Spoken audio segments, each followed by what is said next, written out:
Good morning. I'm sure many of you have questions about the industry. I've been in Hollywood for 16 and a half years. On the backside, he talks about children being taken off the streets of America. In addition to credit card fraud, the investigation is said to be focused on the illegal interstate prostitution, abduction, and use of minors for sexual perversion. Tonight is the vernal equinox you mentioned. Yeah.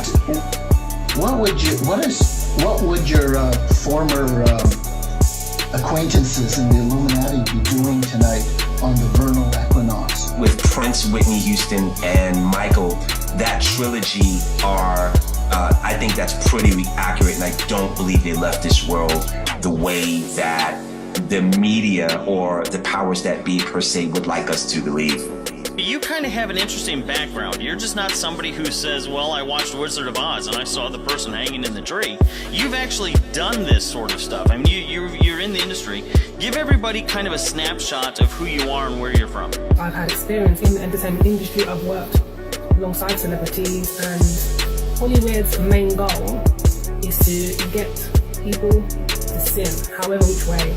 If you're like me before I got in the business, you probably look at screen credits and scratch your head and go, what is a best boy? Or a grip, you know? So I can answer those questions for you afterward if you like.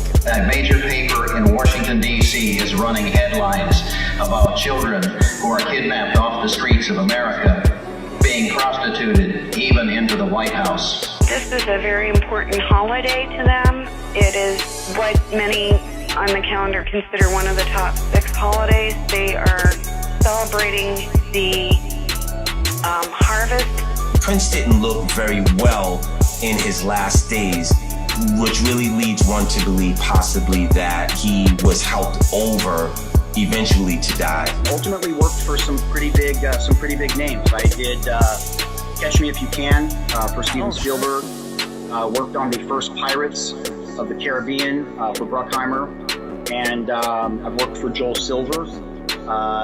That's their main objective, getting people to sin. It's not to entertain you, that's not their number one goal. Their number one goal is to get you to sin. Their second goal is to distract you from reality and potentially waking up and serving the Most High.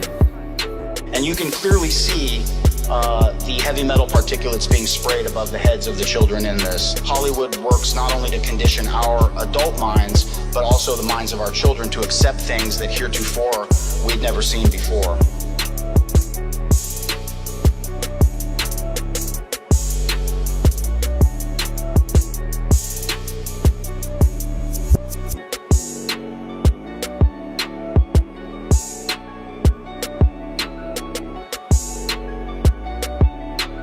America is censored. America is under censorship. So this is a harvest festival, and in that festival they will commit sex acts, and a human will be sacrificed. I worked on Chuck. I did season 2, and we were over at Warner Brothers, and that was the same crew that did Alias, Mission Impossible 3, Daredevil, and Rush Hour 2, I believe. So they will try anything to get you to lust, to covet, to be jealous, insecure, envious, greedy, obsessive, addicted, materialistic, gossip, because that's what Hollywood is all about when you really think about it, when you're really honest. I've worked for Disney a lot. In fact, Disney's one of the studios that I've worked for the most. Probably Disney and Warner Brothers are where I've hung my hat the most number of seasons of network television or feature films over the past 16 years. And it troubles me to say this, because as a kid I loved Disneyland and Disney. Now, is this just one human in one location, or is this taking Not at place? all. No, this will be done all over the world by those who are involved.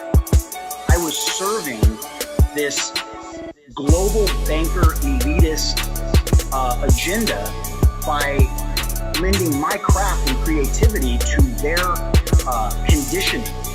It's profane, it's homoerotic, it's do what thou wilt, which is Aleister Crowley's motto. And he is the founder of the Satanist Church, so this is what they're telling you to do in Hella Weird. You know, I grew up at a time where it was all the classics, Pinocchio, Cinderella, etc. but Disney is very complicit, and I'll demonstrate some of that today in indoctrinating our children and conditioning their minds to what I would call a Luciferian agenda. So are we talking about hundreds of rituals in which humans are sacrificed? I would say tens of thousands, if not more. I realized, Josh, that not only was I complicit in this, but that I was, at very minimum, a competent saucier in Satan's kitchen. Around 12 years old is the best age to scout future high fashion models. You know, they like to take you from about 12 years old and groom you. There's a lot of mind control in that game as well, so they probably groom you and God knows what else. This film is a screenshot from the 1970 production called Railway Children. And you see we got the couple of kids sitting there on a split rail fence, again, produced in 1970, distributed in early 1971. Where do they get these sacrificial victims? A lot of them are specifically conceived for the very purpose of later being sacrificed. Where the Luciferian agenda in Hollywood began is no less than the creation of Hollywood itself. And to understand that, you have to go back to New York City around the turn of the century. I didn't realize that even in the modeling world, you've got to sell out in a certain way to Satan to become very successful, regardless of how attractive you are, regardless of how good you are, your craft. If you're not selling out, even in something like eye candy modeling, you're not going to go very far. In 2005, the GAO, the Government Accounting Office, listed a line item in that year's budget that was $996 million for aircraft services. Women that are called breeders who there's actually no record of them being alive. This is a perpetual thing that they do. And all these women do is get pregnant so that they can have children that will be sacrificed. Not all of them, but many were very well studied in Kabbalah, in Jewish mysticism, and in numerology.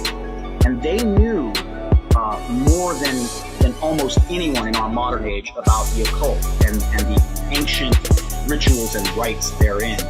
So Railway Children was edited and digitized in 2006 for DVD distribution as well as cable viewing. Notice a difference? The 10th century, the most practiced occult in what would become the United Kingdom was that of Druidism. And a lot of the missing children we hear about are also victims in these rituals. And it's not always children, it depends on what particular ritual they're doing. They sacrifice adult men at the Friday before Easter.